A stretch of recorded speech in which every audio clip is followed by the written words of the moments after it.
Good morning everyone. मेरा नाम उदय है और आज हम इस पाइथन की सीरीज में फोर्थ लेक्चर करने जा रहे हैं। तो इस लेक्चर में आज हम पढ़ने वाले हैं पाइथन प्रोग्रामिंग में लूप्स एंड फंक्शंस। तो इसमें मैं आपको पूरा लूप्स पढ़ाऊंगा, फंक्शंस पढ़ाऊंगा। लूप्स के मेनली दो टाइप से broad, for loop, while loop मैं आपको पढ़ाऊंगा। फिर कंट्रोल स्टेटमेंट जो लूप के अंदर आते हैं वो पढ़ाऊंगा। फिर फंक्शंस क्या होते हैं, उसकी डेफिनेशन क्या होती है, फंक्शंस के अंदर आर्ग्यूमेंट क्या होते हैं ये पढ़ाऊंगा। रिकर्शन, लैम्डा फंक्शन, फिर हायर ऑर्डर फंक्शंस ये क्या ले और उसके अलग अलग एग्जांपल्स क्या है, मैं आज के लेक्चर में आप सबको पढ़ाऊंगा। तो देखते हैं आज टेबल ऑफ कंटेंट क्या है। इंट्रोडक्शन टू लूप्स है, दी फॉर लूप है, फिर रेंज फंक्शन जो फॉर लूप के अंदर आता है वो है, व्हाइल लूप है, break, continue and pass statement है जो मैंने पहले भी आपको बता रखा है। फिर दी एल्स कंडीशन देखेंगे, नेस्टेड लूप्स देखेंगे, लूप के कॉमन पैटर्न्स देखेंगे, फिर हम लिस्ट, सेट एंड डिक्शनरी के कॉम्प्रेशन देखेंगे फंक्शंस के अंदर, इंट्रोडक्शन टू फंक्शन देखेंगे, function argument and return values देखेंगे, डिफॉल्ट एंड कीवर्ड्स आर्ग्यूमेंट देखेंगे, आर्ग्यूमेंट्स और कीवर्ड आर्ग्यूमेंट देखेंगे, स्कोपिंग देखेंगे जैसे लोकल स्कोप हो गया, वेरिएबल स्कोप हो गया, फिर लैम्डा फंक्शन देखेंगे क्या होते हैं, रिकर्शन देखेंगे, higher order functions, map, filter, reduce देखेंगे। जो ये जो पार्ट है वो डेवलपमेंट में बहुत काम आता है, स्पेशली डेकोरेटर देखेंगे फंक्शंस के अंदर क्या होता है, फिर प्रैक्टिस प्रॉब्लम और एक रेफरेंस शीट लगा रखी है इसमें। तो चलिए आज के लेक्चर की शुरुआत करते हैं। तो लूप्स क्या है, loop is a control structure that repeats a block of code multiple times. मतलब क्या होता है, अगर एक कोड का ब्लॉक है उसे आपको मल्टीपल टाइम्स ही प्रिंट करना है तो आप हर बार थोड़ी प्रिंट लिखते बैठेंगे। इससे अच्छा आप एक फॉर लूप लिखेंगे, यहाँ से यहाँ तक ये पार्ट प्रिंट कर दो। फिर आगे क्या लिखा है, loops let's a program execute the same instruction repeatedly without rewriting them. मतलब कोड को बार बार लिखे बिना आप उसे एग्जीक्यूट कर सकते हो, उसे हम लूप्स बोलते हैं। Python provide two types of loops, for loop एक होता है पाइथन में और एक होता है व्हाइल लूप। तो फॉर लूप का यूज क्या है वो देखेंगे। It iterates over a sequence. It iterates over a sequence मतलब ये सीक्वेंस के ऊपर आइटरेट करता है जिसमें हमें पता हो कि स्टार्टिंग वैल्यू और एंडिंग वैल्यू क्या होती है। और व्हाइल लूप क्या होती है, return repeats as long as the given conditions remain true. जब तक कंडीशन ट्रू है तब तक ये चलता रहता है। Both loop type supports additional keywords, मतलब दोनों लूप में ये तीनों कीवर्ड चलते हैं, ब्रेक, कंटिन्यू और else, that give final control over the flow of execution. तो एक इम्पॉर्टेंट नोट यहाँ पे लिखिए क्या है, Python does not have traditional C style for I is equal to C की स्टाइल का लूप नहीं होता इसमें, तो है फॉर आई इन रेंज, यहाँ से लेकर यहाँ तक मैं आपको सीक्वेंस आके बताऊंगा क्या होता है। तो फॉर लूप कम सिंटेक्स देखेंगे अभी क्या होता है। The for loop iterates over the element of iterable object executing the loop body once per element. मतलब ये क्या कहना चाहता है कि वहां पे देखिए, जैसे ये देखिए ये वाला एग्जांपल हम VS कोड पे देखेंगे।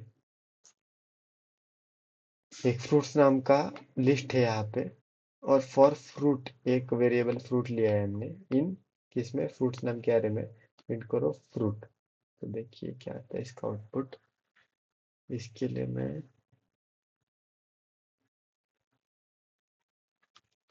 I will create a new file for this. इसका नाम है लूप्स इन पाइथन .py, और ये वाला कोड मैं यहाँ पे पेस्ट करता हूँ। देखिए क्या आता है आउटपुट। कोड रन हो रहा है, एक मिनट, ये इंडेंटेशन एरर है, स्पेस चाहिए था, एक टैब स्पेस। हाँ ठीक। तो अब देखिए एक फ्रूट्स नाम की लिस्ट है, इसमें 3 फ्रूट्स डाले हैं, एप्पल, बनाना और चेरी। और हम यहाँ पे फॉर लूप लिख रहे हैं फॉर फ्रूट इन फ्रूट, मतलब एक फ्रूट नाम का वेरिएबल लिया है, फ्रूट नाम की लिस्ट में उसे आइटरेट करो और फ्रूट नाम की लिस्ट में हर एक फ्रूट को प्रिंट करो, ऐसा ये कहना है। ठीक है, आई होप आपको समझ आ रहा है। अब ये देखिए स्ट्रिंग आइट्रेशन, देखते हैं कैसे होता है। स्ट्रिंग में आइट्रेट करते हुए, स्ट्रिंग क्या होती है, सेट ऑफ कैरेक्टर्स होती है, राइट। तो स्ट्रिंग में आइट्रेट करते वक्त हम सेट ऑफ कैरेक्टर्स पे आइट्रेट करते हैं। तो देखिए कैसे हो रहा है। फॉर सी एच मतलब हर एक कैरेक्टर इन पाइथन, PYTHON, उसमें आप आइट्रेट करो हर एक कैरेक्टर पे, और हर एक कैरेक्टर को प्रिंट करो, लास्ट में ये लगा दो स्पेस के बाद डैश का सिंबल। तो पाइथन के बाद पी के बाद डैश, वाई के बाद डैश, टी के बाद डैश, ये ऐसा हो रहा है। आई होप आपको दिख रहा है। थोड़ा इस साइड लेता हूँ कैमरा। ठीक है, हाँ ठीक है। आप लिस्ट में एडिट करना सीख गए, स्ट्रिंग में एडिट करना सीख गए, अब डिक्शनरी में एडिट करना सीखेंगे, और फिर मैं आपको इन्यूमरेट फंक्शन बताऊंगा कैसे होता है, और फिर रेंज फंक्शन देखेंगे ताकि हम नंबर्स के साथ खेल सके। ठीक है, अब हम एडिट करेंगे डिक्शनरी। आई होप डिक्शनरी आप सबको याद है। डिक्शनरी क्या होता है, डिक्शनरी होता है set of data in which data is stored in form of key value pairs। ठीक है, अब ये देखिए डिक्शनरी स्टूडेंट नाम की, इसमें नेम आशा है, नेम की है वैल्यू आशा है, एज की है वैल्यू 21 है, ब्रांच की है CSE, यहाँ वैल्यू है। ठीक है, अब फॉर की comma value in student dot items, student dot item से हम क्या, सॉरी, डिक्शनरी का नाम डॉट आइटम्स के थ्रू हम डिक्शनरी में इटरेट करते हैं। तो प्रिंट की वैल्यू पेयर, तो ये प्रिंट करेगा की वैल्यू पेयर।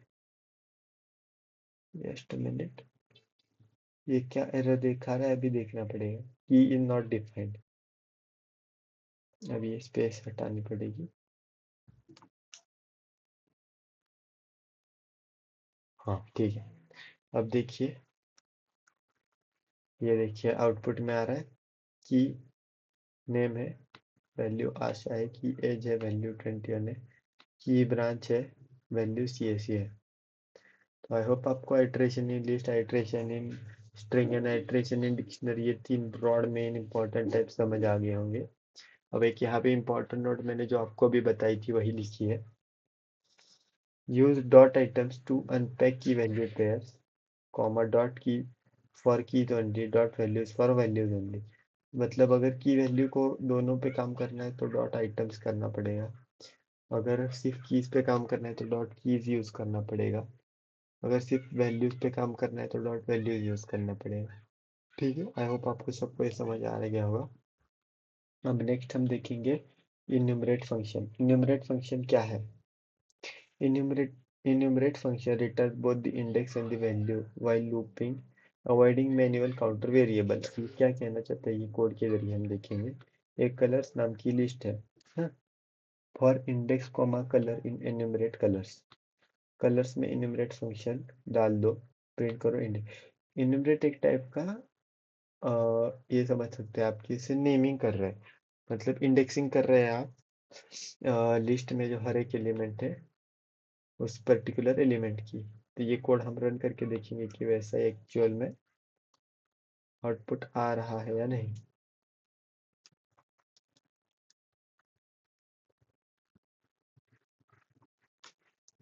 ठीक है, for index comma colour in enumerate colours, colours में इटरेट करो और प्रिंट करो इंडेक्स कॉमा कलर।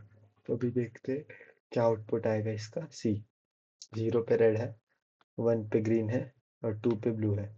तो एक टाइप की इंडेक्सिंग कर रहा है ये एलिमेंट्स इन लिस्ट की। ठीक है, अभी हम देखेंगे रेंज फंक्शन। रेंज फंक्शन एक one of the important part है फॉर लूप का, क्योंकि इससे आप पर्टिकुलर लूप की रेंज डिसाइड करते हैं। तो वेट अ मिनट, मैं आपको आगे का एक्सप्लेन करता हूँ रेंज फंक्शन क्या है। तो रेंज फंक्शन क्या है देखते हैं। Range function generates a sequence of numbers commonly used to control how many times a loop runs। मतलब लूप कितनी बार रन करेगा ये रेंज फंक्शन डिसाइड करता है।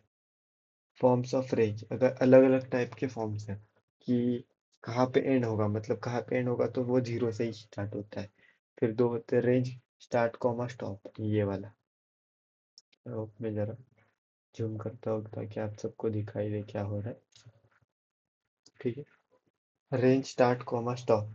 तो स्टार्ट होता है पर्टिकुलर इंडेक्स जहाँ से आपने स्टार्ट करने को बोला है, स्टॉप होता है जस्ट पहले जहाँ से आपने मतलब जीरो यहाँ पे लिखा 1 to 5, तो स्टॉप होगा 4 पे ही, क्योंकि स्टॉप 1 - एक कम पे होता है स्टॉप। अगर यहाँ पे 2 to 6 लिखा है तो 2, 3, 4 और 5 तक ही होगा, 6 इसमें इंक्लूड नहीं होगा। ठीक है, और एक नेक्स्ट होता है range start stop and step. Start stop and step में क्या होता है, रेंज में आप स्टार्ट करते हो पर्टिकुलर इंडेक्स से, -1 पे स्टॉप होते हो, और स्टेप मतलब वो उतना गैप लेता है दो एंटिटीज के बीच में। तो ये देखिए उसका एग्जांपल, ये देखिए रेंज 0, 10, 2, 0, 2, 4, 6, 8, दो दो का इसने स्टॉप लिया है, और 9 से पहले 8 आता है तो 10 नेक्स्ट स्टॉप हो सकता है, बट 10 पे एंड होगा इसीलिए वो इसने कंसिडर नहीं किया। ठीक है, इसके एग्जांपल देखेंगे। ये पहला एग्जांपल है, for I in range 1 to 11, 2, मतलब एक से स्टार्ट करो 10 तक जाओ, हर एक के बीच दो का गैप लो, तो इसका आउटपुट क्या आएगा, 1, 2, 5, 7 और 9। ठीक, हम इस कोड को एक बार खुद से रन करके ट्राई करते हैं कि आउटपुट दे रहा है या नहीं। तो इस कोड को मैं क्लियर करता हूँ, यहाँ पे ऊपर पेस्ट करता हूँ, देखते हैं आउटपुट देगा या नहीं। सी, एक बार टर्मिनल में क्लियर कर देता हूँ ताकि आप सबको समझ आए। ठीक है, देखिए 1, 3, 5, 7, 9, तो ये आउटपुट में दे रहा है ये कोड। तो ठीक है, हम आगे देखते क्या है।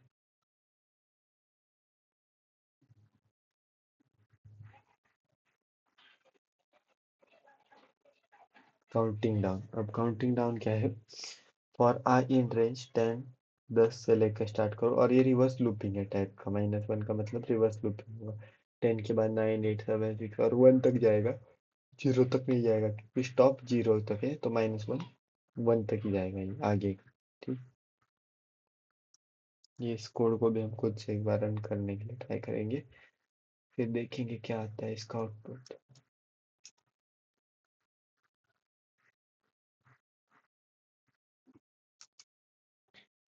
अब देखेंगे, देखिए यहाँ पे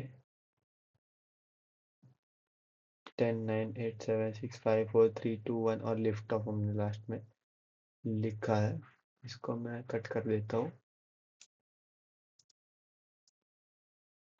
ठीक है, आई होप आपको ये पार्ट समझ आ गया होगा कि रेंज फंक्शन कैसे काम करता है, कि इंपॉर्टेंट नोट रेंज फंक्शन के बारे में यहाँ पे लिखिए, तो वो क्या है वो रीड करेंगे।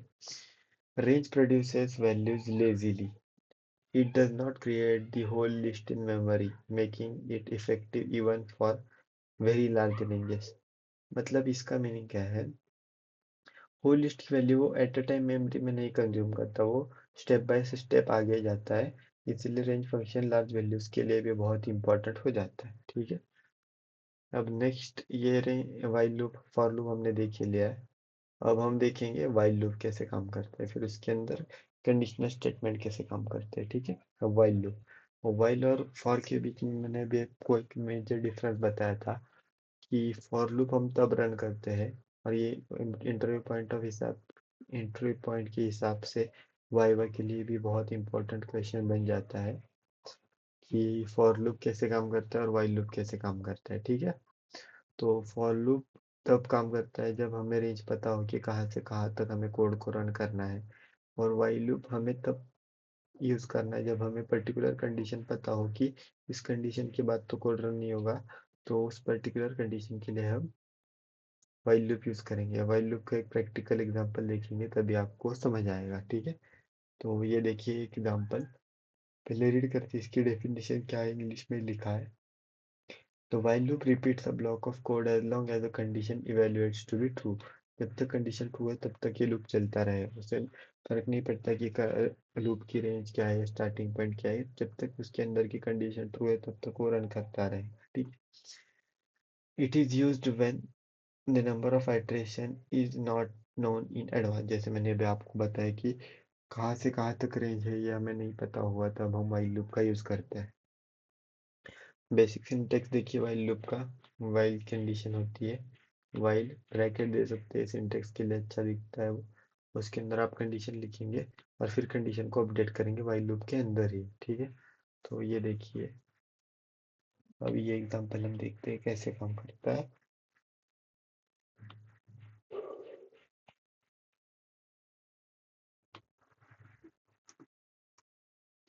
इस कोड को हम खुद से एक बार रन करेंगे ताकि आपको समझ आए।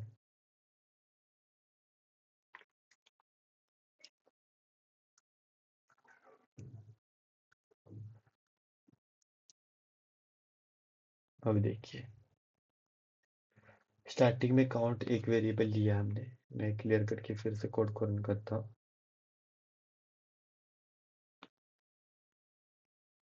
स्टार्टिंग में हमने काउंट वेरिएबल लिया जिसमें हमने वैल्यू स्टोर करी 1। अब जब तक काउंट की value less than equal to 5 है, मतलब 5 तक है, तब तक क्या करो, काउंट की वैल्यू प्रिंट करते जाओ। अब पहली आइटरेशन में काउंट की वैल्यू क्या है थी, 1 थी, तो उसे हमने प्रिंट कर दिया, ठीक है। अब काउंट की वैल्यू में +1 कर दो और काउंट की वैल्यू असाइन कर दो 2, तो 2 हो गई वैल्यू। उसे फिर प्रिंट कर दिया, फिर 3 हो गई, उसे फिर प्रिंट कर दिया, फिर 4 हो गई, उसे प्रिंट 5 होगी, फिर उसे प्रिंट कर दिया, 5 के बाद 6 हो गई यहाँ पे काउंट की वैल्यू, ठीक है। तो 6 हो गई काउंट की वैल्यू। तो 6 क्या 5 से ये छोटा है, नहीं। तो अब काउंट की वैल्यू क्या है, ये एक इंपॉर्टेंट क्वेश्चन बन जाता है। प्रिंट करेंगे काउंट की वैल्यू अलग से। आई होप आपको, आपने गेस कर ही लिया होगा कि काउंट की वैल्यू अब 6 हो गई है। देखिए, काउंट की वैल्यू 6 अभी, ये अलग से मैंने लूप के बाहर ये प्रिंट किया है। अब कंडीशन के अंदर लूप काउंट की वैल्यू कितनी होनी चाहिए तभी प्रिंट होगी, 5 के नीचे। 5 से ऊपर क्या है, 6, तो इसीलिए वो प्रिंट नहीं हुआ, लूप आगे बढ़ गया, ठीक है। आई होप आपको एक एग्जांपल से वाइल लूप कैसे काम कर रहा है ये पता चलेगा। अब थोड़ा एक इम्पोर्टेंट और डीपर एग्जांपल लेते हैं जिसमें हम इनपुट लेना सीखेंगे कैसे इनपुट लिया जाता है पाइथन में, क्योंकि अब तक मैंने इनपुट लेना आपको नहीं सिखाया। तो इनपुट लेना भी सिखाता हूँ मैं आपको कैसे लेते हैं इनपुट। देखिए, अब यहाँ पे हमने एक टोटल नाम का वेरिएबल दिया है। जस्ट अ मिनट, मैं आपको एक्सप्लेन करता हूँ। तो देखिए, हम कोड को देखते हैं और फिर स्टडी करते हैं कि क्या चल रहा है कोड में। तो देखिए, यहाँ पे हमने एक टोटल नाम का वेरिएबल लिया जिसमें हमने 0 स्टोर करा। अब कोई भी अगर इंटीजर इनपुट लेना है तो आपको पहले क्या करना है मैं आपको बताता हूँ। जैसे n एक इंटीजर है तो हमें इसे इनपुट लेना है, तो पहले लिखना है इंटीजर, फिर इनपुट, छोड़ दो इसे, एक इनपुट लेने के लिए तैयार हो गया है। इंट लिखना पड़ता है इंटीजर इनपुट के लिए, फ्लोट लिखना पड़ेगा फ्लोट इनपुट के लिए,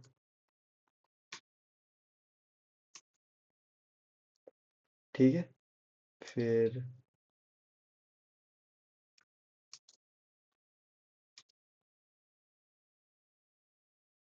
बुल लिखना पड़ेगा बुलियन इनपुट के लिए, ठीक है। अगर आपको नॉर्मल स्ट्रिंग इनपुट लेनी है तो बस इनपुट कर दो, इतना कर दो, स्ट्रिंग इनपुट हो जाएगी बस इनपुट से, ठीक है। आप आपको इनपुट लेना समझ गए होंगे। तो इस कोड को पहले हम स्टडी करते हैं कि इस कोड में क्या हो रहा है। तो इस कोड में देखिए, हमने एक टोटल नाम का वेरिएबल लिया है और इसमें वैल्यू स्टोर करी हमने 0। अब नम नाम का एक वेरिएबल लिया है जो हम यूजर से इनपुट ले रहे हैं और वो इंटीजर में मांग रहे हैं यूजर से, और वो भी किसके अंदर, 0 टू स्टॉप। अगर वाइल, ये कोड को में से ये करना पड़ेगा, ठीक है। इंडेंटेशन एरर देगा ये बाद में, ठीक है। एक नम नम का इनपुट मांग रहे हैं। अब क्या करेंगे, जब तक नम नॉट इक्वल टू 0 है तब तक हम क्या करेंगे, टोटल में क्या ऐड कर दो, नम को ऐड कर दो, ठीक है। अब नम क्या है, इनपुट, इसे हटा देते हैं,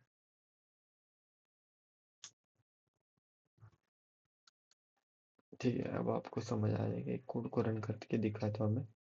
अब इसको 0 से स्टॉप के बीच लेना है, तो 9, ठीक। और एक मिनट, इसने कोड में एरर कर दी, ये अलग से इनपुट लेना है और ये अलग से इनपुट है, ठीक है ठीक है ठीक है ठीक है। ऊपर स्टॉप है, ये नीचे है, ओके ओके वेट। फिर से एक बार हम कोड को कॉपी करके ट्राई करेंगे।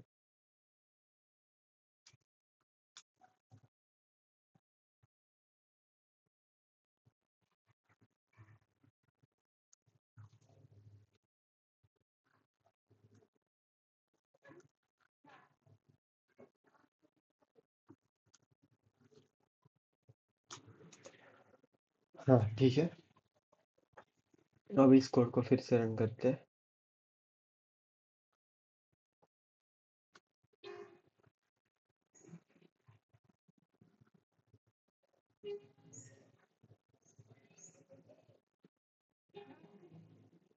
अब कोड रन हो गया, ठीक है। 0 to कहाँ से 7 तक कर दो, ठीक है, एंटर। और फिर 9 तक कर दो, ठीक है। फिर आई थिंक कोड में एरर है, हम नेक्स्ट एग्जांपल देखेंगे, इसमें एरर आ रहा है। इन्फिनिट लूपिंग की कंडीशन में भी आपको एक्सप्लेन करता हूँ, ये बहुत ही इंपॉर्टेंट पार्ट है। A loop whose condition never becomes false runs forever। अगर लूप हमने लूप की कंडीशन जो है उसे हमने कंटिन्यू ट्रू ही रखा तो वो लूप कभी एंड ही नहीं होगा। और इस केस में लूप क्या बन जाता है, इन्फिनाइट लूप। लूप रन होते जाएगा, लूप के बाद लूप, लूप के बाद लूप, लूप रन होते जाएगा, ठीक है।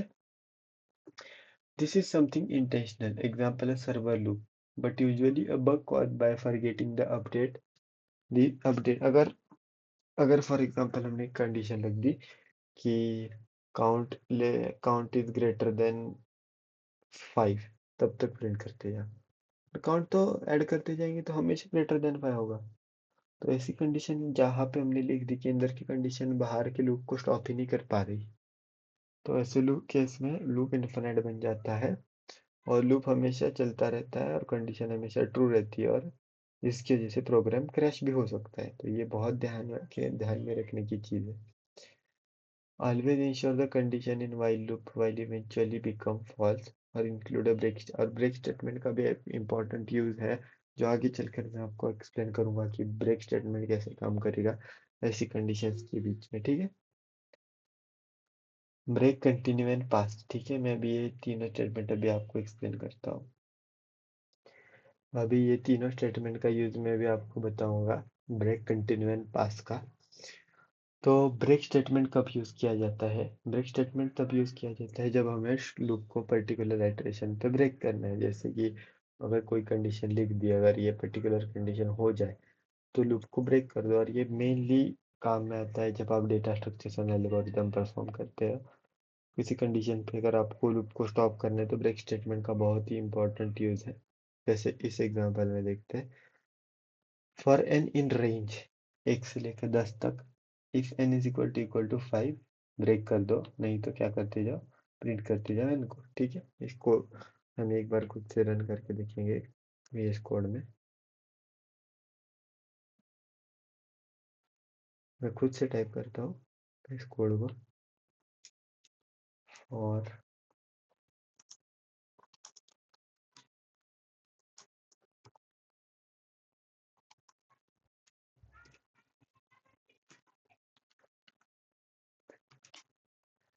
इफ एन 5 है तो ब्रेक हो जाओ, नहीं तो क्या कहते हैं, प्रिंट करते जाओ, ठीक है। इस कोड को रन करेंगे, ठीक है। कोड रन हो गया। फिर से मैं एक बार टर्मिनल को क्लियर करके कोड को रन करूंगा। हाँ ठीक है, आप देख सकते हैं पहले हो जाएगा रेंज में, 0 से स्टार्ट होगा। 0 से, क्योंकि मैंने स्टार्ट कंडीशन डाली नहीं है तो 0 से स्टार्ट होगा। तो 0 से स्टार्ट हो गया, 0, 1, 2, 3, 4, और 5 की कंडीशन आती है, चेक करेगा एन इक्वल टू 5, लूप को ब्रेक हो जाओ, पूरा ही लूप टर्मिनेट हो जाएगा इस केस में, ठीक है। अब ये देखते हैं 1 to 6, अगर 2 से डिवाइड हो नंबर तो कंटिन्यू कर दो, और नहीं तो प्रिंट कर दो एन। वही कंटिन्यू स्टेटमेंट का भी यूज देखेंगे हम, कि कंटिन्यू स्टेटमेंट तब किया जाता है जब आप इस आइटरेशन को स्किप करना चाहते हो और नेक्स्ट आइटरेशन पे मूव करना चाहते हो, तो आप कंटिन्यू स्टेटमेंट का यूज कर सकते हो ताकि नेक्स्ट आइटरेशन पे आपकी कोड की लाइन एग्जीक्यूट हो जाए, ठीक है।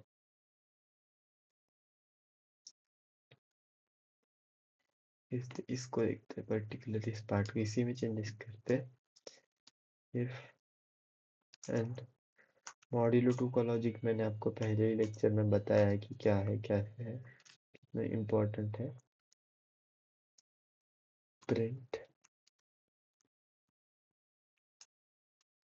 नहीं, सॉरी हमें कंटिन्यू करना है ना, ठीक।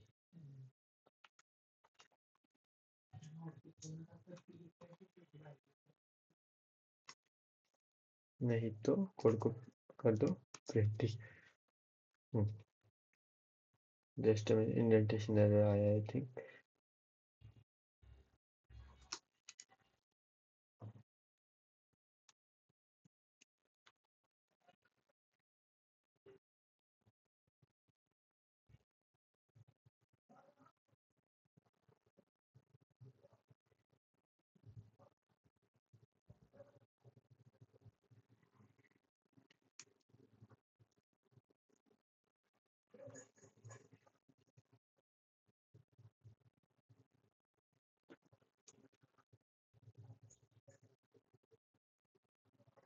हाँ ठीक। अब देखिए नन प्रिंट कर रहा है।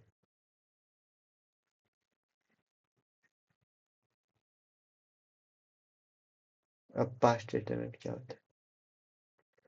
आई होप ये फिर से एक बार मैं दिखा देता हूँ। कोड एक्चुअली इशू कर रहा है।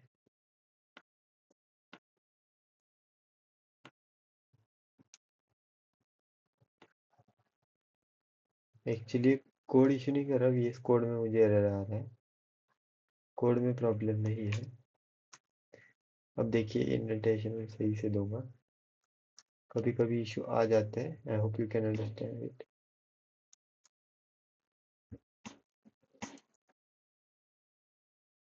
हाँ ठीक। अभी इस कोड में ये क्या करेगा, अगर दो से डिवाइजिबल है नंबर तो वो प्रिंट ही नहीं करेगा। उस इटरेशन को स्किप करेगा, नीचे जाएगा ही, सीधे नेक्स्ट इटरेशन पे जाएगा। तो यहाँ पे वो क्या करेगा, पहले 1 को चेक करेगा, 2 है नहीं है तो 1 को प्रिंट कर दिया। फिर वो जाएगा 2 पे, 2 मॉडुलो 2 0 है तो कंटिन्यू नेक्स्ट इटरेशन पे जाओ। फिर 3 पे जाएगा, फिर 5 पे जाएगा, क्योंकि ये सब इवन नंबर है। मतलब ये लॉजिक क्या है, ऑड नंबर हो तो उसे स्किप कर दो, बस इवन नंबर को प्रिंट कर दे। ये है इसका लॉजिक। आई होप आपको ये कंटेंट स्टेटमेंट अब समझ में आ गए होंगे मैं क्या कहना चाहता हूँ। अब नेक्स्ट हम देखेंगे पास। Null operation does nothing. Use a placeholder where syntax requires statement but no action is needed. For n in range 5.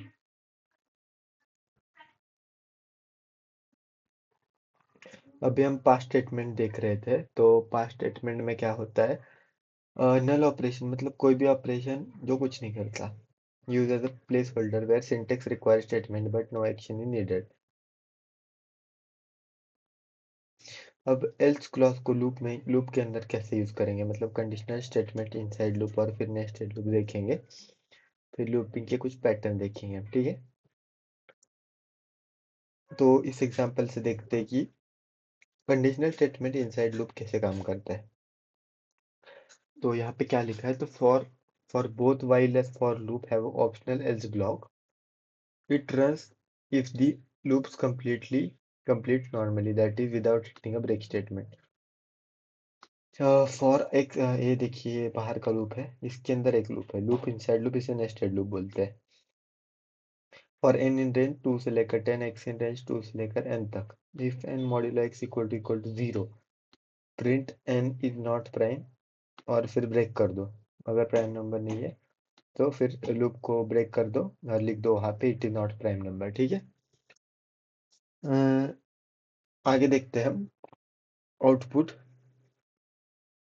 2 is prime, 3 is prime, 4 is prime, 5 is prime, 6 is not prime और particular condition में आके उसको break कर दो। तो ऐसे loops के अंदर एल्स कंडीशन काम करती है। इंपॉर्टेंट पॉइंट है नेस्टेड लूप्स। तो हम नेस्टेड लूप्स देखेंगे क्या होते हैं। A loop placed inside another loop is called nested loop. The inner loop completes all its iteration for each single iteration of outer loop। मतलब इसकी एक आइट्रेशन के लिए इसके पूरे के पूरे आइट्रेशन खत्म हो जाएंगे, ठीक है। तो ये वाला कोड देखेंगे हम नंबर्स को प्रिंट करने के लिए।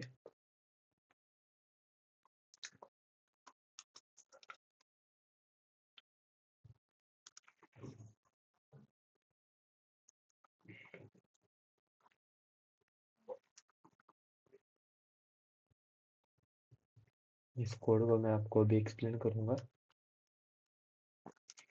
हाँ ठीक है।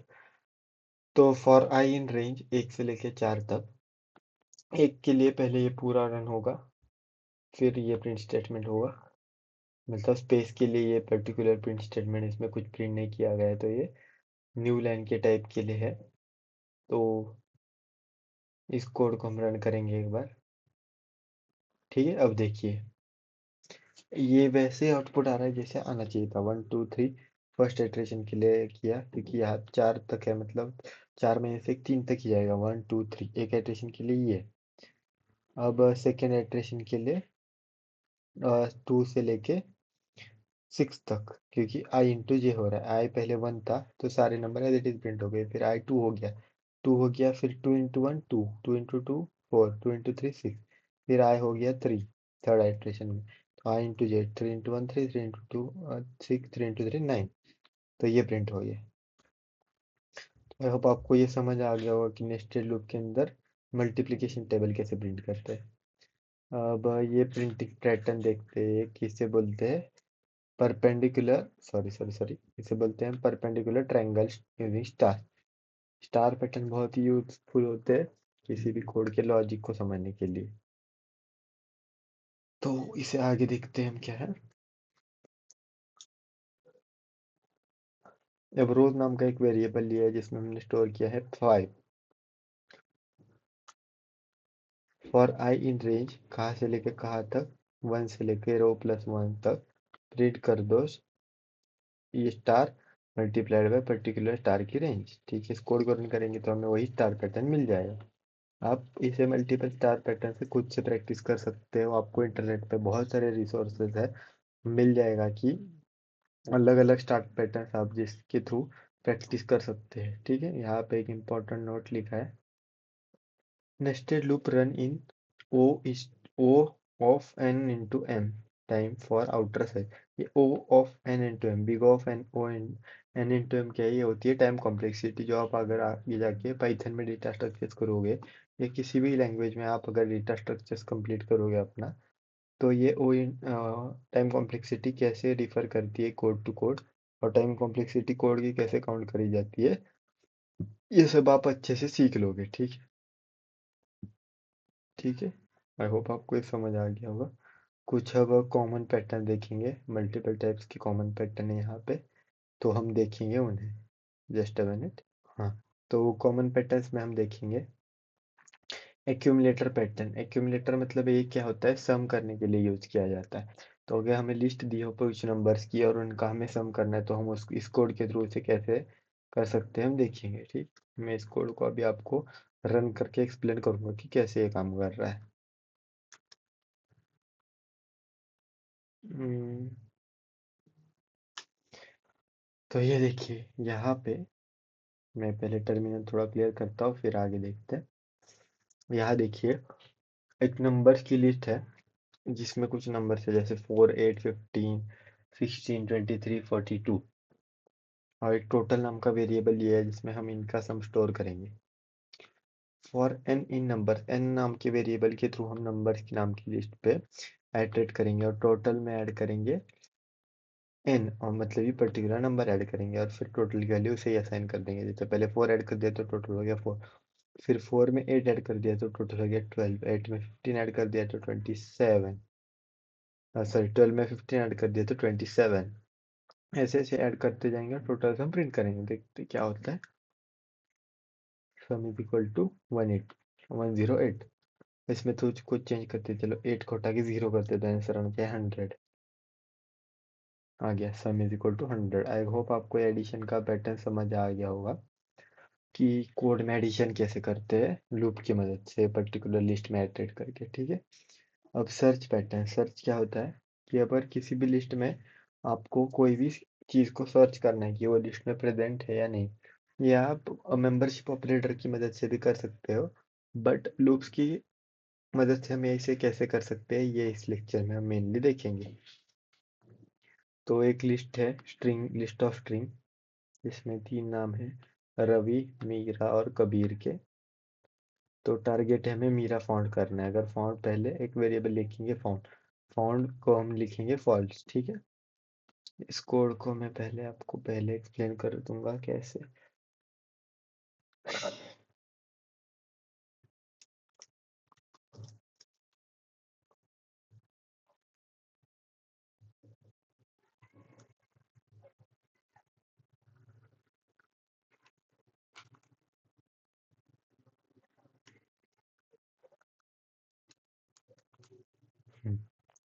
इस टर्मिनल क्लियर कर देता हूँ, ठीक है। जस्ट मिनट में आपको कोड एक्सप्लेन करता हूँ। तो चलिए हम इस कोड को समझते हैं कि ये कैसे काम कर रहा है। तो एक लिस्ट है हमारे पास जिसमें 3 नाम है, रवि, मीरा और कबीर। तो हमें क्या करना है, मीरा नाम इस लिस्ट में प्रेजेंट है या नहीं इसे देखना है। तो पहले हम एक फाउंड वेरिएबल लिखेंगे, उसे हम फॉल्स कर देंगे और फिर हम लिस्ट में एडिट करेंगे फॉर लूप की मदद से। अगर नेम इक्वल टू टारगेट हुआ तो नेम एक वेरिएबल रखा है जिसके थ्रू हम आइटरेट कर रहे हैं नेम नाम की लिस्ट में। अगर ये टारगेट के बराबर हुआ तो फाउंड को ट्रू कर दो और वहीं पे लूप को ब्रेक कर दो।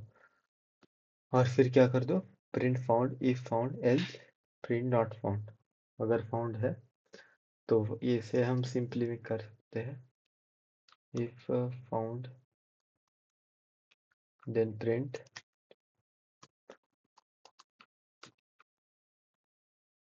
फाउंड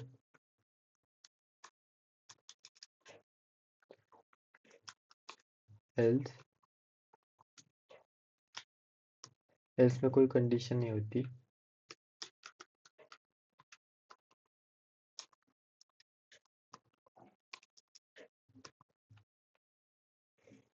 ठीक है, हम कोड को रन करेंगे, ये सिंपली आपकी अंडरस्टैंडिंग के लिए मैंने ऐसे किया था।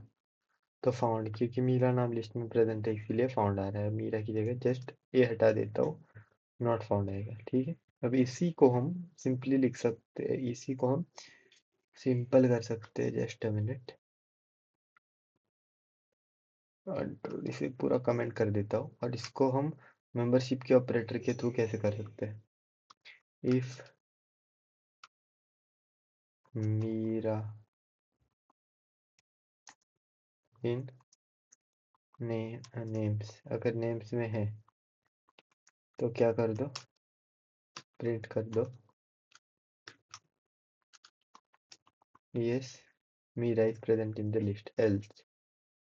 इसके लिए पूरा लूप में एडिट करने की जरूरत नहीं है, सिर्फ सीधे काम करके देगा हमें, yes no Meera is not found in the list, क्योंकि मीरा का हमने नाम चेंज कर दिया। और इसमें लेटर्स भी मैटर करते हैं कि आप स्मॉल यूज करें कैपिटल, अब आएगा yes Meera is found in list, yes Meera is present in the list. I hope आपको ये समझ आ गया होगा। हम आगे बढ़ते हैं। सर्च पैटर्न मैंने आपको बताया, उसके साथ दो उसका अलग एक अल्टरनेटिव पैटर्न मैंने आपको मेंबरशिप के थ्रू बताया, ठीक है। फिर हम काउंटिंग पैटर्न देखेंगे, क्योंकि ये सब बहुत ही बेसिक है और बहुत ही इंपॉर्टेंट है DSA point of view perspective से। तो देखते हैं।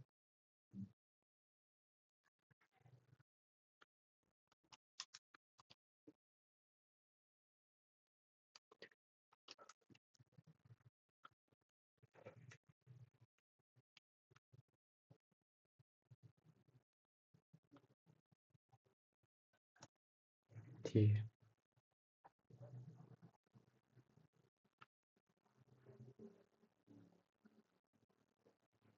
हम्म, पहले क्या करेंगे, एक रिब नाम लिया है हमने, टेक्स्ट जो स्ट्रिंग है VCPC नाम की, फिर एक काउंट नाम का वेरिएबल रख दिया for character in text, if CH is equal to S, count में ऐड कर दो 1 और फिर कर दो काउंट को प्रिंट। तो टोटल काउंट के लिए यहाँ पे प्रिंट करना पड़ेगा लास्ट में। अब S कितनी बार है देखते हैं हम, 1 2 3 4, 4 बार ऐसे, तो आंसर में आ रहा है 4, ये देख सकते हैं आप यहाँ पे 4 आ रहा है। तो ये टेक्स्ट कितनी बार है, या ऐसे ही सिमिलर वे आप लिस्ट में इटरेट करके पता कर सकते हो कि पर्टिकुलर नंबर कितनी बार आ रहा है। हालांकि इसके लिए अलग अलग फंक्शंस है, पर आप इसका यूज कर सकते हो। आई होप आपको समझ आ रहा है। आगे देखते हैं minimum and value maximum value in pattern. इसके लिए आप सीधे mean and max in array sorry list है जो फंक्शन है वो यूज कर सकते हो, जो मैंने पिछले लेक्चर में आपको सिखाया था, मिनिमम इन पर्टिकुलर लिस्ट और ये सब। List comprehension, set comprehension, dictionary comprehension देखेंगे और फटाक से हम फंक्शंस की तरफ जाएंगे अभी, क्योंकि फंक्शंस एक बहुत ही इंपॉर्टेंट पार्ट है। तो हम देखेंगे अभी लिस्ट कॉम्प्रिहेंशन। लिस्ट कॉम्प्रिहेंशन तो मैंने पहले ही बता रखा है कि लिस्ट के अंदर पर्टिकुलर फॉर लूप का कंडीशन डाल के उससे हम कुछ भी ऑपरेशंस परफॉर्म कर रहे होंगे तो उसे लिस्ट कॉम्प्रिहेंशन बोलेंगे। सेट कॉम्प्रिहेंशन इंपॉर्टेंट है। एक सेट है यूनिक लेंथ नाम का, उसमें क्या करेंगे, length of word for word in इस नाम की इस वर्ड नाम की जो लिस्ट है, इसमें हर एक वर्ड की जो लेंथ है, यूनिक लेंथ जो है उसे प्रिंट कर दो। जैसे 2, 3, 4, और ये 2 नाम की लेंथ पहले से प्रेजेंट है तो उसे प्रिंट करने की जरूरत नहीं है, तो 2, 3, 4 यूनिक लेंथ है, इसे हमने प्रिंट कर दिया। जैसे अब डिक्शनरी कॉम्प्रिहेंशन देखेंगे, square dict is equal to X such that X का square is equal for X in range, यहाँ से लेकर यहाँ तक एक्स का स्क्वायर हमें प्रिंट कर दो। तो 1 का स्क्वायर 1, 2 का स्क्वायर 4, ऐसा पर्टिकुलर कंडीशन है, तो इसके थ्रू डिक्शनरी कॉम्प्रिहेंशन हम कर सकते हैं। अब हम आगे देखेंगे functions. A function is named a reusable block of code that perform a specific task. Functions help organize code, avoid repetition, and make program easier to test and maintain. तो function को डिफाइन कैसे किया जाता है, defining and calling function. Define greet नाम का function है जिसमें पैरामीटर नेम दिया है, तो इसमें क्या करो, प्रिंट करो हेलो कॉमा एक इस स्पेस देके हमने एक अपर इन्वर्टेड कॉमा दिया है, फिर नेम और फिर ये एक्सक्लेमेटरी मार्क प्रिंट कर दो, हेलो प्रिया। तो प्रिया आर्ग्यूमेंट देने पे प्रिया आएगा। आर्ग्यूमेंट क्या होते हैं, जैसे डिफाइन एक सिंटेक्स है फंक्शन को डिफाइन करने का, ग्रीट फंक्शन का नाम है, तो यहाँ पे जो पैरामीटर हम पास करते हैं उसे बोलते हैं आर्ग्यूमेंट। आर्ग्यूमेंट और पैरामीटर्स में डिफरेंस है। अब फंक्शन के कुछ इंपॉर्टेंट पार्ट है वो देख लेते हैं। वाई वी यूज फंक्शन, क्योंकि reusability, write the logic once it may call many times, modularity, break a large problem into smaller manageable pieces, इसलिए बड़े प्रॉब्लम को हम स्मॉलर मैनेजेबल पीसेस में ब्रेक कर सकते हैं, इसीलिए हम फंक्शन लिखते हैं। Readability, a well name function documents intent. Testability, isolated function are easier to test independently. Function argument and return values, parameters and argument. ये मेन डिफरेंस है, मैं भी आपको अच्छे से एक्सप्लेन करूंगा कि ये क्या है। Values passed into function are called arguments. The variables that receive them from the variables values are passed into function and called argument. The variable that receive them inside a function are called as parameters. For example, define a add function जिसमें दो parameter से पास किए a and b, और return कर दो a plus b, result is equal to addition of 3, 7, तो ये print कर देगा 10।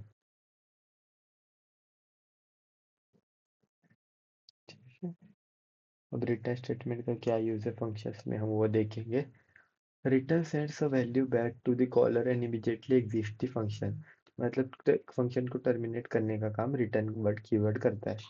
अ function without an explicit return statement returns null, मतलब रिटर्न स्टेटमेंट के बिना फंक्शन कुछ भी रिटर्न नहीं करता, ठीक है। वो ऐसे ही फंक्शन हो जाता है जैसे प्रिंट के लिए यूज किया, पर्टिकुलर कुछ रिटर्निंग का काम है तो उसे रिटर्न यूज करना है। तो जैसे हम ये फंक्शन देखेंगे पर्टिकुलरली एग्जाम्पल के साथ, क्योंकि एग्जाम्पल्स आर आल्सो इम्पोर्टेंट।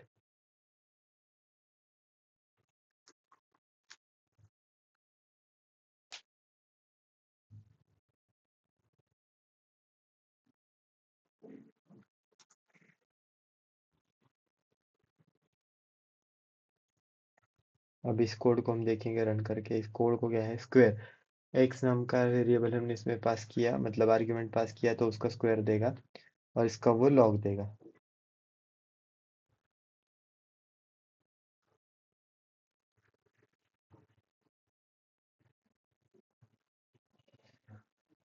देखिए यहाँ पे पहले 5 का स्क्वायर क्या है 25। वैल्यू ऑफ 5 के लॉग में हमने वही वैल्यू पास करी, इसीलिए वो वही दे रहा है। अब नेक्स्ट देखेंगे आर्ग्यूमेंट्स एंड कीवर्ड्स का मेन डिफरेंस क्या है। ठीक है, default argument value, a parameter can have a default value used when the caller omits the argument। For example अगर ये वाला एग्जाम्पल देखेंगे, डिफाइंड पावर फंक्शन, ये पावर है जो ये फंक्शन है, ये क्या करेगा, पावर कैलकुलेट करेगा किसी भी नंबर की। ठीक है, अगर पावर पहले ये फंक्शन क्या करेगा, पावर फंक्शन में हमने अगर वैल्यू पास करी 5, तो ये क्या करेगा, 5 पास करिए तो एक्सपोनेंट ये एज इट इज लेगा 2, क्योंकि स्क्वायर रिटर्न करेगा। अगर एक्सपोनेंट हमने वो भी पास कर दिया तो वो खुद से नहीं लेगा, जो हमने पास किया वही करेगा। तो ये है, वहाँ लिखा है a parameter can have a default value used when the caller omit the argument. अगर कॉलर ने आर्ग्यूमेंट नहीं दी कि क्या लेनी है, तो वो खुद से ले सकता है 2, क्योंकि हमने यहाँ पे सेट करके दी है। अगर नहीं की दी तो ये यूज़ करेगा, अगर दी है तो वो हमने जो दी है वही यूज़ करेगा। आई होप आपको ये समझ आ गया होगा। अभी हम नेक्स्ट देखते हैं, जस्ट मिनट। अब हम नेक्स्ट देखेंगे keyword argument. Argument then can be passed by parameter name in any order, improving the clarity at the call site। Define, describe pet name, name animal comma dog। Print name is a animal dog। Describe pet animal is equal to cat। और ये खुद से ही parameter का नाम भी लिखेगा और argument भी लिखेगा, तो ये थोड़ी क्लियरिटी मिल जाती है कि किस चीज़ के लिए क्या लिखा गया है, यही है, बाकी ज़्यादा कुछ नहीं। आर्ग्यूमेंट्स के आर क्लास, ये भी इम्पोर्टेंट है, मैं भी आपको एक्सप्लेन करूंगा। और फिर लैम्डा फंक्शन देखेंगे। पहले ये देखेंगे आर्ग्यूमेंट्स, वेरिएबल पोजिशनल आर्ग्यूमेंट। जो नॉर्मल आर्ग्यूमेंट्स है जो वेरिएबल की पोजीशन पे डिपेंड करते हैं, उसे एड्रेस की आर्ग्यूमेंट्स बोलते हैं। वेरिएबल आर्ग्यूमेंट जैसे पहले हमने कीवर्ड के थ्रू देखा था, ये जस्ट मिनट चार्जिंग खत्म हो रहा है। तो चलो हम आगे के पार्ट में कंटिन्यू करेंगे। तो आगे का इम्पोर्टेंट पार्ट है वेरिएबल स्कोप। तो LEGB रूल के हिसाब से एल होता है local, name aside inside the current function, enclosing E, name aside and enclosing function closures. G मतलब ग्लोबल, बिल्ट इन मतलब बी। एक्स मतलब ग्लोबल स्कोप होता है, एक्स एक वेरिएबल है, उसका स्कोप हमने कर दिया ग्लोबल। ग्लोबल मतलब वो हर जगह पे एक्सेसिबल है, फंक्शन के अंदर, फंक्शन के बाहर, किधर भी, अगर ग्लोबली हमने उसे किया। अगर लोकल है तो अगर फॉर एग्जांपल फंक्शन के अंदर किसी वेरिएबल को हमने डिक्लेयर किया, तो it is only accessible inside that particular function. उसे हम हर जगह एक्सेस नहीं कर सकते, इसलिए उसे हम लोकल स्कोप बोलते हैं। ठीक है, लोकल ग्लोबल आपको समझ आ गया होगा। बिल्टी स्कोप होता है जैसे लेंथ ऑफ फंक्शन या प्रिंट, ये जो कीवर्ड है ये बिल्टी स्कोप के अंदर आती है, जो प्री बिल्ट है पाइथन में। ठीक है, अब हम देखेंगे लैम्डा फंक्शंस, फिर रिकर्शंस, और फिर हायर ऑर्डर फंक्शंस, और फिर डेकोरेटर्स। हम ट्राई करेंगे लेक्चर में कंप्लीट होगा तो ठीक है, नहीं तो नेक्स्ट लेक्चर में देखेंगे। Lambda function is the small anonymous single operation function defined with a name using lambda keyword. Keyword lambda के थ्रू हम जिस फंक्शन को डिफाइन करते हैं उसे हम लैम्डा फंक्शन बोलते हैं। Square lambda x such that x इसका एक्स स्टार एक्स मतलब एक्स का एक्स से मल्टीप्लिकेशन कर दो और प्रिंट कर दो। एक फंक्शन स्क्वायर नाम का है, उसे हमने लैम्डा फंक्शन डिक्लेयर किया। एक एंड नाम का लैम्डा फंक्शन है, उसे इस टाइप से हमने डिक्लेयर किया। जब सॉर्टिंग करनी है, स्टूडेंट नाम का एक हमारे पास लिस्ट है, लिस्ट ऑफ टपल्स। ये जो लिस्ट के अंदर है टपल्स है, टपल्स के अंदर की दो की वेरिएबल नहीं है, दो डेटा है, एक है स्ट्रिंग और एक है इंटीजर टाइप का। तो student dot sort key is equal to lambda s such that s का 1 और रिवर्स इक्वल टू 2, रिवर्स कर दो इस लिस्ट को। तो ये देखो, पहले मीरा, फिर रवि, फिर कभी। lambdas are not limited to single expression, no statement loops for multiple line, use a regular definition function और एनीथिंग मोर कॉम्प्लेक्स। ठीक है, अब रिकर्शन क्या है, वो एक इम्पॉर्टेंट पार्ट है, मैं भी आपको एक्सप्लेन करता हूँ। Recursive function calls itself to solve a smaller instance of same problem. Every recursive function it's a base case to stop recursion and recursive case. Recursion क्या होता है, अगर पर्टिकुलर फंक्शन हमने लिखा है और इसी फंक्शन के अंदर उसी फंक्शन को हमने कॉल कर दिया तो उससे बोलते हैं रिकर्शन। ऐसे फंक्शन ज़्यादातर किस काम में आते हैं, ज़्यादातर डायनेमिक प्रोग्रामिंग जिसे डीपी बोलते हैं, ग्राफ्स के अंदर ये काम आते हैं, फिर ट्रीज के अंदर काम आते हैं, जो अलग अलग डेटा स्ट्रक्चर थे वेरियस लैंग्वेजेस में, तो उनमें इसका बहुत ही यूज़ आता है। आई होप आपको ये समझ आ रहा होगा। मैं ये एग्जाम्पल्स आपको एक्सप्लेन करता हूँ।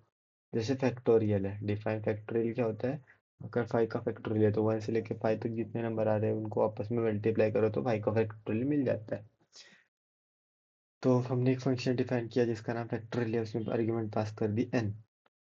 If n equal to 0 return 1, return n into n minus one का फैक्टोरियल। तो ये फंक्शन फैक्टोरियल के अंदर ये फैक्टोरियल है, इसके अंदर ही फैक्टोरियल हमने पास कर दिया, तो इसे बोलते हैं रिकर्शन। आई होप आपको ये समझ आ गया होगा।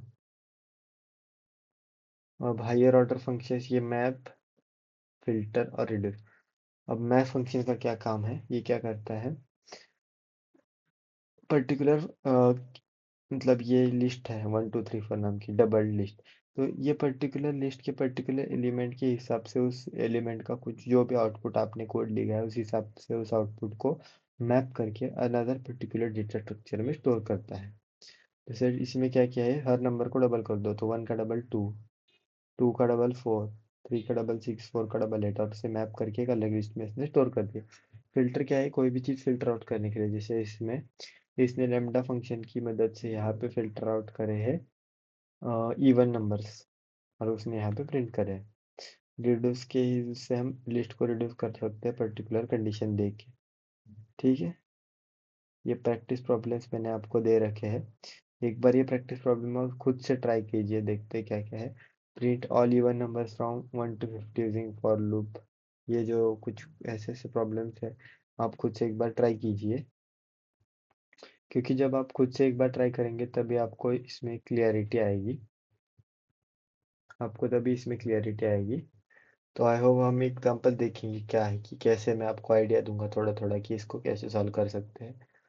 Right a while loop that repeatedly ask user for password until they enter Python. तो इसमें आप एक कंडीशन लिख सकते हैं कि पासवर्ड इज इक्वल टू एक, पासवर्ड के अंदर आप स्टोर कर सकते हैं पासवर्ड के अंदर की पाइथन 1 2 3, और वाइल पासवर्ड इज एक कंडीशन लिख सकते हैं ट्रू या फॉल्स, फाउंड नॉट फाउंड। अगर फॉल्स होगी कंडीशन तब तक हमें रिपीट करना है यूजर से कि पासवर्ड देते जाओ, नहीं तो अगर पासवर्ड करेक्ट डाला उसने तो उसके बाद आपको सक्सेसफुल ऐसे कुछ प्रिंट कर सकते हैं। राइट एंगल ट्रायंगल का मैंने आपको एक एग्जांपल तो दिखाई दिया था पहले ही। राइट अप प्राइम, प्राइम है या नंबर नहीं ये चेक करने के लिए आप एक कोड लिख सकते हो कि पर्टिकुलर नंबर प्राइम है या नहीं, एक फॉर लूप लिख सकते हो नंबर से लेकर हाफ तक, क्योंकि हाफ तक की मल्टीप्लिकेशन होती है, अगर उसमें मल्टीप्लिकेशन ट्रू आई किसी भी नंबर से मॉड्यूलो हो गया उसका तो उसे ट्रू कर दो और वो प्राइम नहीं है, नहीं तो फॉल्स है। बेक्स एक्सप्लेनेशन का मैंने आपको एग्जांपल बता दिया था। Use list comprehension to list, ये भी एग्जांपल हमने देखा है बट इतना बड़ा स्केल पे नहीं देखा 1 to 20, तो ये खुद से एक बार कर सकते हो। Write a function count count vowels in a word, A I O U आप मतलब ये कर सकते हो कि किसी में स्टोर करके रख सकते हो लिस्ट में, अगर किसी भी वर्ड में वो लिस्ट का अगर ए आई ओ यू निकला तो वो वॉवेल है और उसे काउंट में ऐड कर दो, ये एक यूज़ कर सकते हो। मैप फंक्शन मैंने मैप के लिए आपको बताया था कि मैप कर दो पर्टिकुलर कंडीशन लगा के सेल्स टेम्परेचर सेल्सियस में फ़ारेनहाइट का मैपिंग कर दो, जैसे यहाँ टेम्परेचर सेल्सियस में, नेक्स्ट एरे में उसी फ़ारेनहाइट में कर दो, ये कर सकते हो। राइट डेकोरेटर, डेकोरेटर में भी नहीं बताया, जस्ट अभी मैं आपको एक्सप्लेन करूंगा डेकोरेटर्स क्या है। तो decorator is a function that wraps another function to extend or modify its behavior without changing its source code। मतलब ऐसा फंक्शन है कि इसके अंदर हम दूसरा फंक्शन लिखते हैं without changing the source code. Decorators are applied using the @ symbol. तो यहाँ पे देखिए मैं डेकोरेटर फंक्शन एक आर्ग्यूमेंट पास किया है, रैपर फंक्शन के अंदर इसमें आर्ग्यूमेंट और कीवर्ड आर्ग्यूमेंट दो हमने पास किए और उस हिसाब से इसके अंदर हमने कोड लिखा है। और यहाँ पे देखिए माई डेकोरेटर नाम से एक अलग फंक्शन बनाया है और उसके अंदर हमने पास किया डिफाइन से हेलो नेम और ये प्रिंट करेगा नेम। तो आई होप आपको ये समझ आ गया। My decorator on top of function definition is equivalent to writing से hello is equal to my decorator से हेलो। ठीक है, फिर एक बेसिक सा एग्जांपल इन्होंने हमें यहाँ पे लिया है, देखते क्या है। तो इस एग्जांपल में हम देखेंगे क्या है। डिफाइन इस प्राइम नंबर प्राइम है या नहीं ये चेक करने के लिए ये फंक्शन है। उसमें एक पर्टिकुलर नंबर n हम पास कर रहे हैं। अगर n इज लेस देन 2 तो रिटर्न कर दो फॉल्स, क्योंकि 1 एक not prime not composite number है, 2 भी एक प्राइम नंबर है। तो 1 से नीचे जो भी नंबर है वो प्राइम नहीं होगा। तो ये इसकी कंडीशन लिखी है मॉड्यूलो की, मैं जो ने आपको बताई थी। और फिर उसके हिसाब से उस नंबर तक हमने प्राइम नंबर प्रिंट कर दी। तो क्विक रेफरेंस के लिए हम हमने आज की चीट शीट देखेंगे। हमने आज क्या क्या पढ़ा। लूप्स में हमने पढ़ा एक्स फॉर एक्स इन मतलब कॉम्प्रिहेंशन टाइप में कैसे इटरेशन करते हैं, स्टार्टिंग में मैंने पढ़ाया। फिर वाइल लूप कंडीशन कैसे लिखते हैं और फिर वो कब तक वैलिड रहती है ये मैंने पढ़ाया। फिर ब्रेक आपको मैंने बताया कि ब्रेक कैसे लूप को ब्रेक करता है। कंटिन्यू नेक्स्ट इटरेशन पे कैसे स्किप करता है ये मैंने अभी आपको एक्सप्लेन किया। फिर पास स्टेटमेंट प्लेस होल्डर की तरह काम करता है और नेक्स्ट इटरेशन पे कैसे जाता है ये भी मैंने आपको अभी एक्सप्लेन किया। एल्स मतलब कंडीशनल स्टेटमेंट लूप के अंदर कैसे काम करते हैं, स्पेशली फॉर लूप के अंदर या और वाइल लूप के अंदर लूप को ब्रेक करने के लिए। ये भी एक इम्पॉर्टेंट पार्ट था आज के लेक्चर का। फिर रेंज के मैंने अलग अलग टाइप बताए जिसमें सिंगल सिर्फ एंड लिखा रहता है, फिर स्टार्ट एंड लिखा रहता है, फिर स्टार्ट एंड स्टेप लिखा रहता है। तो ये तीन टाइप्स थे मेजरली, ये बताया। फिर एनुमरेट फंक्शन बताया था। फिर फंक्शन में कीवर्ड्स और आर्ग्यूमेंट के अंदर डिफरेंस मैंने बताया। डिफ़ॉल्ट पैरामीटर कैसे देते हैं ये बताया। आर्ग्यूमेंट्स और कीवर्ड आर्ग्यूमेंट्स में क्या डिफरेंस है ये एक्सप्लेन किया। फिर लैम्डा फंक्शंस क्या होते हैं और उन्हें कैसे लिखा जाता है और क्यों लिखा जाता है और वो वन लाइनर फंक्शन क्यों बोलते हैं ये बताया। फिर स्कोपिंग में मैंने आपको बताया कि ग्लोबल स्कोप क्या होता है, लोकल स्कोप क्या होता है। फिर मैप में मैंने बताया कि मैपिंग कैसे होती है। फिर फिल्टर कैसे काम करता है, जस्ट अ मिनट। फिल्टर कैसे काम करता है मैंने बताया आपको। फिर रिड्यूस फंक्शन क्या काम करता है एरे में ये बताया। फिर डेकोरेटर कैसे काम करता है ये बताया। ये चीट आप खुद से खुद के पास रखिए संभाल के और खुद से एक बार प्रैक्टिस कीजिए। ये जो प्रॉब्लम्स है स्पेशली इसका आप स्क्रीनशॉट लेके खुद से एक बार प्रैक्टिस करिए। देखिए आप इसका स्क्रीनशॉट ले सकते हो और खुद से एक बार प्रैक्टिस कर दिए नेक्स्ट लेक्चर के लिए, क्योंकि नेक्स्ट लेक्चर में आने वाले लेक्चर में हम बहुत सारी इंपॉर्टेंट चीज़ें देखेंगे। क्योंकि नेक्स्ट लेक्चर में मैं प्लान कर रहा हूँ साइट और डिक्शनरी को अच्छे से कंप्लीट करूँ, क्योंकि आने वाले लेक्चर्स में मुझे फिर ऑब्जेक्ट ओरिएंटेड के लिए 2-3 लेक्चर लगेंगे। फिर फाइल हैंडलिंग सिखानी पड़ेगी। आई होप आपको सबको पाइथन में कैसे होती है। इसके लिए आप पहले जो 3 लेक्चर है और ये आज का चौथा लेक्चर है इसको अच्छे से रिवाइज करिए और खुद से प्रॉब्लम प्रैक्टिस करिए। ऑनलाइन बहुत सारे रिसोर्सेस अवेलेबल है। फॉर लूप के सिंटेक्स आप अच्छे से मास्टर कीजिए, लूप में प्रैक्टिस कीजिए आप इसमें कि आप अलग अलग पैटर्न्स ढूंढिए इंटरनेट पे और उसके हिसाब से आप कर सकते हैं। आई होप आपको मेजर वेबसाइट्स पता ही होंगी, तो उन वेबसाइट्स पे जाके आप खुद से एक बार प्रैक्टिस कीजिए। उन वेबसाइट्स पे जाके आप खुद से एक बार प्रैक्टिस कीजिए ताकि आपको सब कुछ समझ आ जाए। और इम्पॉर्टेंट पार्ट है रिकर्शंस। रिकर्शंस बहुत ही इंपॉर्टेंट हो जाते हैं data structures and point of view की जर्नी में, क्योंकि डायनेमिक प्रोग्रामिंग जो है रिकर्शंस ही है ऑलमोस्ट सब कुछ पूरा है। तो डायनेमिक प्रोग्रामिंग अगर आपको अच्छे से समझना है तो कि डायनेमिक प्रोग्रामिंग में दो केस कैसे बनते हैं, टेक नॉट टेक के, तो आपको रिकर्शन बहुत अच्छे से आना चाहिए। तो रिकर्शंस के लिए आप ये जो प्रॉब्लम है इसे भी अच्छे से कर लेंगे तो थोड़ा बहुत आइडिया आपको क्लियर हो ही जाएगा कि how is recursion working in this case. ये देखिए यहाँ पे कुछ लिखा है। Python's default recursion limit is 10,000 calls deep. sy dot ये पाइथन की डीप कॉल लिमिट है। ये कॉल स्टैक होता है इसके अंदर, तो कॉल स्टैक के अंदर 1000 कॉल्स ही जा सकती है, ऐसा ये लिखा है पाइथन के अंदर। आगे एडवांस जब आप सीखोगे तो आपको पता चलेगा कि कॉल स्टैक और स्टैक डेटा स्ट्रक्चर्स क्या है, क्यू क्या है, लीफो डेटा स्ट्रक्चर है, फीफो डेटा, जैसे स्टैक लीफो डेटा स्ट्रक्चर, जैसे लास्ट इन फर्स्ट आउट होता है। जैसे बुक के ऊपर बुक्स रखोगे तो जो पहले बुक रखोगे उसे ही आप पहले उठाओगे, क्योंकि लास्ट बुक आप नहीं निकाल सकते ऐसे। तो उसी टाइप का एक डेटा स्ट्रक्चर है स्टैक। और ये जो पाइथन के रिकर्शन कॉल्स है ये स्टैक के अंदर ही जाते हैं। आई होप आपको समझ आ रहा हूँ मैं क्या बताना चाह रहा हूँ। तो इसको अच्छे से करिए आप लोग, फिर आने वाले लेक्चर्स में हम देखेंगे कि क्या करना है। और मैं प्लान कर रहा हूँ कि डिक्शनरी और सेट ही कंप्लीट किया जाए, क्योंकि वो भी इम्पोर्टेंट है। चैनल पे नए हैं तो सब्सक्राइब कीजिए, वीडियो को लाइक कीजिए। ठीक है, thank you for watching, bye.